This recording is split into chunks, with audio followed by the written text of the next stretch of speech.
Welcome, No Labels, No Limits podcast listeners. This is Sarah Box, your host, and I'm really happy to share with you today's guest, Toni Snelgrove. Now, before I tell you a little bit about her background, let me say that I met Toni online. We were not dating, no. We were in a shared community. Actually, we still are a shared learning community, and where people come together to learn some skills specific to coaching and the business of coaching. But we come from very different countries. But there was something about Toni and her introduction and how she showed up that I thought, I need to get to know this gal. So I reached out to her and we had a fabulous conversation just on the fly one day when the internet was funky, but we still could connect. And I've asked her to come back and talk to all of you today because what she shared with me on our little offline conversation really kind of lit me up about how to think about things differently and maybe how a change of scenery really changes all of our life. So with that as a little bit of just an intro about Toni, I'm going to tell you a little bit about her background.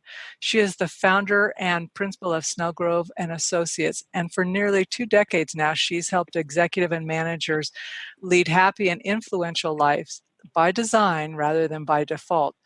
And she does that through assisting people to proudly take command of what they can control with both me and we in mind. And the we for Toni is very intentional. It comes from conversational intelligence. So those of you who are in the know in that field may recognize that language. I will ask her to talk a little bit more about it.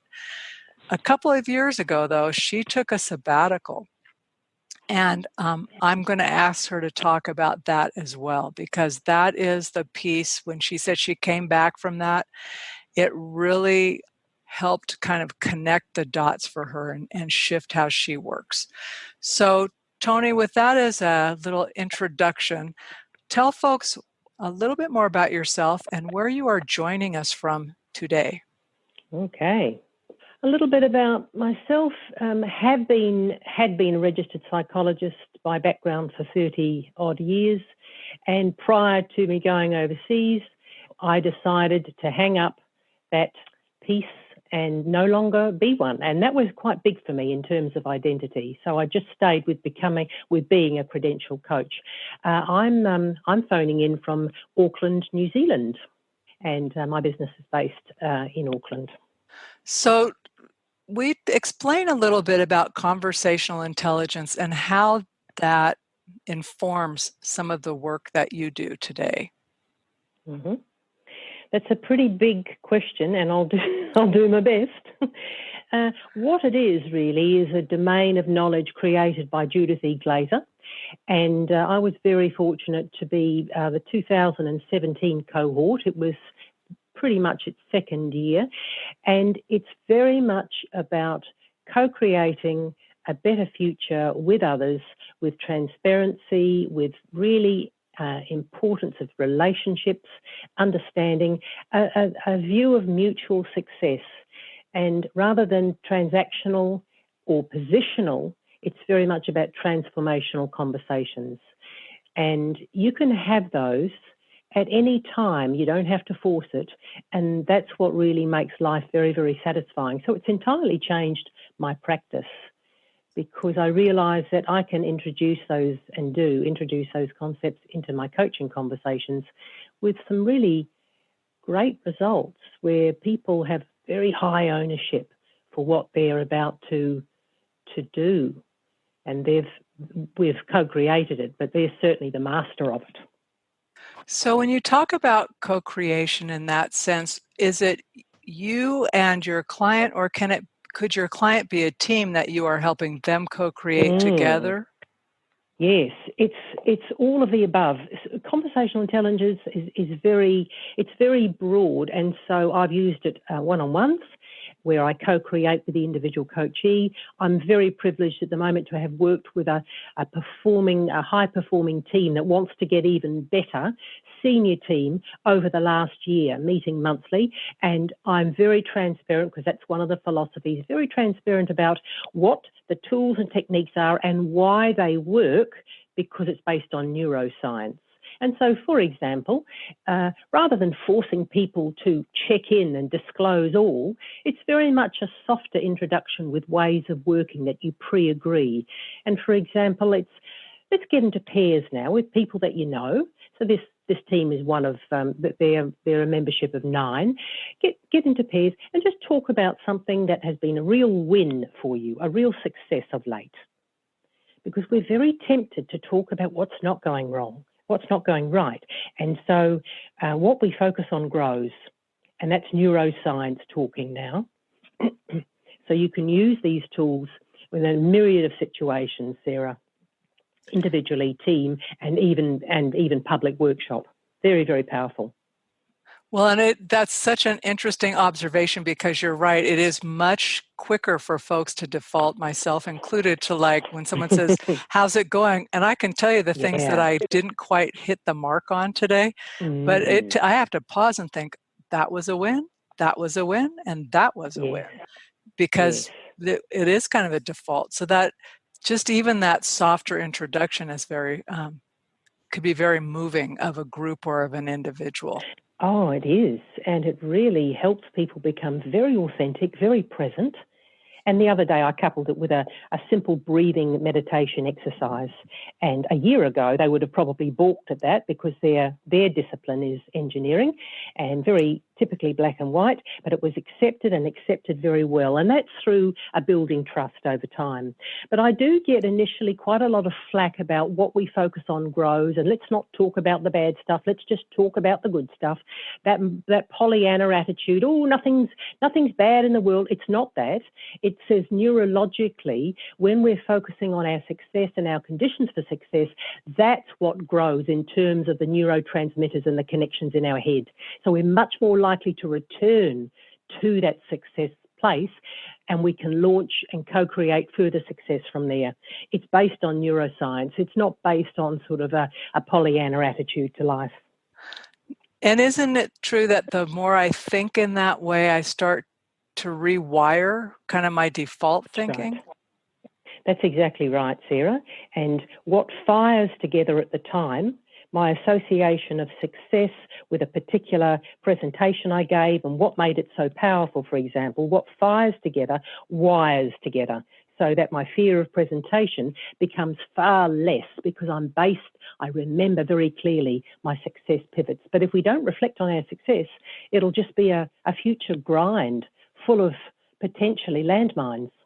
Boy, that's powerful. And that means there's hope for anybody who ever really never wanted to give a presentation. Like, I don't want to, but to, you get a success from it. It's like, I can do another one. Yes, exactly.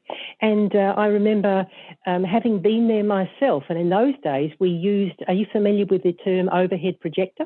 and acetate, those clear acetates. With the black wax markers. Yes, very attractive. I do. And I remember I dropped some. And then I was on my knees picking them up, and my boss happened to be there, and he said, Snellers, you got to get better at this. I think you should go to Toastmasters. And I stayed for 20 years, and I learned a whole heap. I learned the structure, and now I'm playing in my own space where I've created my own success pathway. So presentation skills are actually quite a common fear amongst very senior executives, because the problem is, oh, this is all about me. No, it's not. It's all about your audience. Focus on your audience. What do they want? Well, that would be fun to do a whole conversation on that alone. So I may come back to you for that. But I would like to shift the conversation now to what you shared with me about your sabbatical. And like the months before you, or the moments before you actually made that leap, share with us kind of like the before you left and then the going, and first, why did you go, and what was the impetus for it? It was really a long-term dream I had in New Zealand. Still today, when you're probably about 18 or 20, you've done your degree, the overseas experience, the OE we call it, and it's a way of rounding us off as human beings. I never really did that in any kind of consolidated form. It was a month here, a month there. And then I met Dave and did my thing with Pricewaterhouse and Fletcher Challenge, 2 big employers, and then set up my own coaching business, etc. And had been doing that for, 15 years. And Dave said, why don't we just go overseas?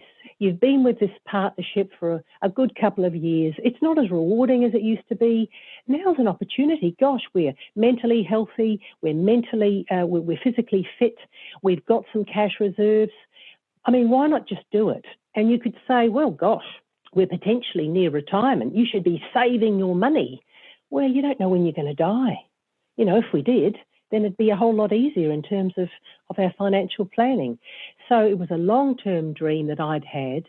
And the biggest fear, actually, after I decided with Dave, you know what, this feels like the right thing to do.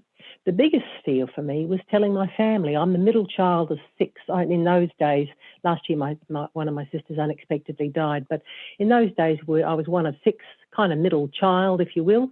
And I was quite in trepidation of what their responses would be, because we're all very different. And my elder sister, who has now died, her initial response was, oh, what? Well, what about me? And that kind of says it all, really. In my family, I am quite a leader, just sort of a low-key natural leader, in trying to inject some calm and fun into our family. Dave and I don't have children by choice. I've got nephews and nieces. So this was a long-term dream, and we saw an opportunity, and then we went for it.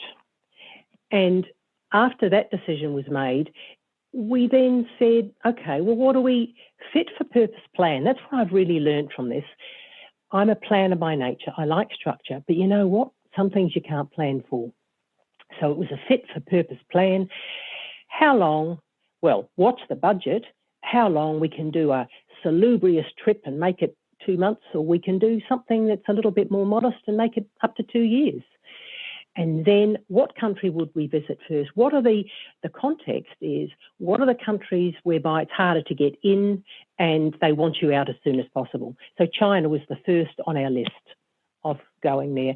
And we didn't have a closed ticket in terms of our overall journey. We just had an open ticket, but we certainly, by visa standards in China, you have to identify when you're leaving. So China was the first, and then we did Southeast Asia, and then we did our Europe trip by combi van, a retrofitted van. So I think, in some ways, I was reflecting deeply. Some ways, it's now we've made the decision, and we've got the plan, and we've, put some of our assets in hold, and we've arranged alternative mail and so on. It's, oh, right, now we're going to be together for 1 to 2 years, totally together. How are we going to get on? And so it was navigating that space that you can't really plan for. So that was really interesting. So there was the build up to the decision, then the pragmatics, and then now what do? We're together, and how do we navigate day to day and have a happy life together? So let me back up, because both of you have careers. You both are professionals. Yes. So you aren't spending every minute in your normal, quote unquote, normal lives. You have space apart, right? Yeah. And what's interesting about what you're sharing is I think the same thing. Like my husband and I have talked about doing this long road trip, and there's a part of me that I'm thinking, my work's totally location independent. Oh my God, can I spend that much time together where I can't be gone? Yeah. So how did you, it's kind of like you have the decision and the planning, all the excitement of that and figuring out the logistics, and then the reality. So how did you approach that? Well, me being quite a structured person, I said to Dave that what I would be really appreciative of is creating some time when I had some me time, irrespective of what country, what place we were in. And so because I'm a real fan of walking, then that's what I did. That was my hour or 2 hours away from Van, away from Dave, sounds awful, but it's, and coming back really fresh and gosh, I've learned some things. I've said hello in Portuguese and now I know the local market and it provided quite a feast of information and sharing and fun. So yes, I created a structure, which of course I said to Dave, what do you think? And he said, yeah, of course, you love walking, I'm not so keen. And then he would just do what he wants to do, which is get on the iPad and listen to movies and songs and so on. Not that I don't like doing that, but I certainly like fresh air and a bit of sunshine and just getting to know and getting a sense of what the locals do around here. And that's obviously with a view to, are there any risks in this area? What do I need to know here? And if I feel a bit unsure, then don't do it. Use your intuition. Let's move forward in the van and go to another place where it's a little bit calmer or I feel better about going for a walk. So you apply it into the right context, right? You assess. Yes. I think context is everything, and scanning for danger, which is the first thing that we're geared for, but we let that implode our lives, I think. But once scanned for danger, calming yourself and going, oh, this is cool, right. The important thing is I actually look confident and know what I'm talking about and actually move forward with a face that looks welcoming rather than, oh, gosh, rather off-putting. As my mother would say, a face like a slapped bottom. Don't do that. Look welcoming, and you'll get connected. You'll get friends rather than self-pity and face that just looks awful. So it sounded like you two very easily came to kind of like your own flow for having that happen. So I'm thinking of you like a team of two. Yep. But you talked earlier about like your oldest sister. I can't imagine she was the only one in the family who had a little bit of angst when their anchor decided to unanchor, untether, and be gone. And you didn't even have a determined return date, correct? No, that's right. And that was hard for Denise. Gosh, well, there's a difference between 1 and 2 years. Have you got any benchmark? And I said, what I will do, love, is I will, because she wasn't internet connected. What I will do is I'm going to be sending cards and I'll give you phone calls and so on. And I honoured that. And, that was something. But certainly she, she obviously survived that time. And, there were my other brothers and sisters, largely they said, oh, good on you. But gosh, it's quite a big terror alert now. There's quite a few red dots around the world. What are you going to do in that regard? And so they were just genuinely concerned for our safety. And each response was quite different. But certainly Denise was the most affected. And, I used to send her cards and in packing up her stuff, after she died, she'd kept them all. And so I've got them back, which is really lovely because I dated them and where we were and Oh, that's a good precious. Little chronology. Yeah. Well, and understandable, she is the oldest, right? So there's that, I think second to oldest. Yeah. So she's got the kind of the concern of the ducklings thing too. Yes. So you talked about when we were having a different conversation about how this really changed when you came back, right? So the Toni that left was one Toni, obviously brave, planning, pragmatic, adventurous. But how did you change your approach to work when you came back, or your own day-to-day? I think my approach with clients changed as well. I became, and I have become, I think, just a lot more in tune and connected with people. And that's what the conversational intelligence stuff does. It says, to thine own self be true. Get connected with self first, and then really reach out and just relax and be compassionate. This really, we get into a high level of judging very quickly because we're decision makers. We're paid to make decisions and therefore we're very judgmental. It's, can we just move forward and have a sort of a co-creative conversation rather than one that's divide and rule? So my approach with clients, I think, you can say it softened and it became more holistic. And the conversational intelligence tools are holistic. They concern the whole person. You know, because there's different kinds of brains. There's the heart brain and the gut brain, you know, and we've got the primitive brain. You know, there's lots of brains that we've got. And so cueing into those and coaching with the whole person, it's a more gentler approach, which flies in the face of some of the webinars I've been listening to recently, which is, right, you've got 30 minutes, and as a coach, you've got to deliver X, Y, and Z because that's the expectation of the coachee.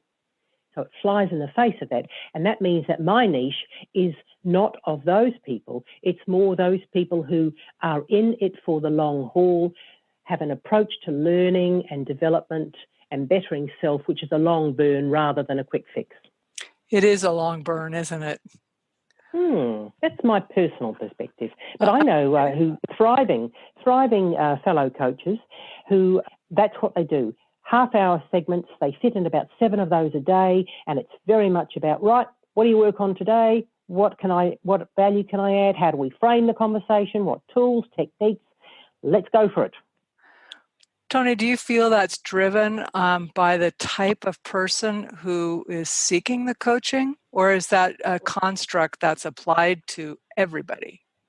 I think, in conversational intelligence language, I think it's actually a bit of both, Sarah. I think there is definitely a personality style that just wants it now or yesterday, please. And there's also a movement that says we need to be more efficient, more effective, faster, better as coaches. Are those incongruent with each other? Not necessarily. I just know that my niche tends to be more of a slow burn where there's deep accountability for what the coachee is about to act on post our coaching session, and then the check-ins that say, how's it going today? Really, you know, how's it going? And it could be the text. So my coaching is, if it's honoured by the coachee, just more regular contact, sound bites, being able to check in, how's it going today, rather than just it's only session by session contact. It's a style, I think. No, I'm interested in that whole, and when I said it is a slow burn, I mean that in a positive way, because as each time you start thinking about something, you evolve. And then for me anyway, I evolve, and then I come and I look at the same problem and it looks different to me, or I'm in a different place or whatever. So, you know, so the way you're approaching it, where you're actually doing a different kind of check-in, allows for that person to evolve and be who they really are in that moment or in that phase of wherever they are and what they're trying to do or learn or accomplish for the individual. That's what you said, I think. That's why I was testing what I was hearing back with you. So this has changed. Are you have another trip planned, or are you going to stay put for a bit? Well, what we've decided is we need to have the regular look forward to. So in March, there's about 4 weeks where we're heading off to New York again. And then later on next year, we're going to be, so that's March of next year. And then later on, we'll be heading off to Japan. We've been there many times because it's the home of judo, where, basically, my husband is a judo referee, was an Olympic level referee, but now because he's formally retired, he just does the local tournaments. And so Japan is second home to him because that's where he trained as a judoka, as a player. So going there, and probably if we're brave enough, 2021 we'll go to India, but we're not quite brave enough to do that in 2020. So it's really important to have those, I think, periodic look forward tos. I like the way you said, like that, look forward to. That's such a positive frame, instead of we're planning, which is active, but it's so it's not as upbeat for me. I'm calling my plans look forward tos now. When someone says, what's new, I'm going to say, I can tell you what I'm looking forward to. But those are nice. Pardon? It evolves, did you say? They're like it impels me, like to even just change my language like that, which makes me think about your whole conversational intelligence and like that's exactly right. And Yes, and Judas says, language creates worlds. And I know that other pundits say that too. And it really does matter. And one of the things that I've been encouraging quite actively through language monitoring, one of the team members of that high-performing team I mentioned, is let's use green language rather than red language. Green language is a language of possibility. And what can we make of this? And how can we make that happen? Great idea. How can we take that a step further rather than the red stop language that says, oh gosh, no, I don't agree with that. We tried that years ago and that didn't work. It's about the co-creation, about what's possible. And I think I can remember, and it's not that long ago, being in both of those environments, close enough together that you could compare the feel and how people left them. Did they leave energized, like, all right, this feels great, even though it might be a challenge to accomplish? There is that sense that we can, versus, oh my God, this is going to be another 8 weeks of pain and suffering, and we need to do this together. I mean, it's just a slight difference in how things are worded and conveyed, I think. Oh, it really does matter, the wording and the conveying of it. And often with pain and suffering, we get a feeling of isolation, and psychologically that's very, very harmful for us. We're the only one that's suffering this, rather than, hang on, this is a challenge and we can co-create and move forward on this. We are not alone in this. And that's huge in terms of mental health as well. So do you coach only one-on-one, or do you do group? I know you talked about working with this team for the past year, but when you think about just coaching, do you have a preference? I love a variety, and currently I've certainly got that variety of one-on-one as well as high-performing teams. It's really different. And as Toni Turner, one of the gurus within the coaching fraternity, say, with a team coach, you're actually coaching them to be better as a team, and you're coaching the team as a concept rather than coaching the individuals. And you've got to take into account, and so do they, who are the key stakeholders, which are often the board or the CEO. So entirely different kind of mandate. And, it is. I like the variety. Yeah, that's a good distinction, because it is a different mandate of why are you coaching in the first place versus the one-on-one piece. Yep. Yeah. Something you said made me want to ask you a question, which it's come up. I'm actually looking at, I have a big old whiteboard that I write things for me to remember on, not about things to do. Nothing to do gets up there. It's like headspace kinds of things to remember. But one of the books I was listening to talked about this, and it goes back to like the thinking piece. And the question is, what am I actually focusing on right now? Because of the whole link with that, and then the meanings that get tied to what I'm focusing on, and how I feel about that. So in your experience, is there a chicken egg thing? Like, does the thought precede the feeling, precede the emotion, or? Well, technically speaking, we have an emotion which is unconscious, we can't control. We have a thought, and then we have a feeling. That's what it's meant to be. And so that kind of strong guttural thing, that's really an emotion. And then it's, well, what do we make of that? Is it necessarily always fear, or is it just a strong feeling that you do need to act on this with calm rather than panic? So I think, technically speaking, you can say that we have emotions followed by thoughts followed by feelings. Okay, I'm going to leave it on that, because that I think, but that's a good package. A good picture rather of seeing the connection, and and the more, speaking personally and then just through experience, the more I'm aware of my emotions, I can distinguish between them, and whether or not they're feelings or thoughts, rather than just pushing everything into one space. Yes, nice. Saying, that's anger. That may not be anger. That may be something else, but it's only familiar to me as anger, or only familiar to me as nerves, or whatever. Yeah, and that thing about your thinking, pundits that I listen to like Muji and Eckhart Tolle, we've got a very active mind. It's full of thoughts, yeah? And then we tend to believe them. We become our prisoner for our own thoughts. Oh, I thought that, therefore it must be true. And by the way, I have to convince you that it's true. Well, that's a hiding to nothing. And that leads to a very much a transactional kind of conversation rather than, oh, yeah, I know that I have a bit of a tendency to have a bit of a bias here and I'm thinking this. Doesn't mean to say that I am this. It's very, very hugely different between my thinking and my being.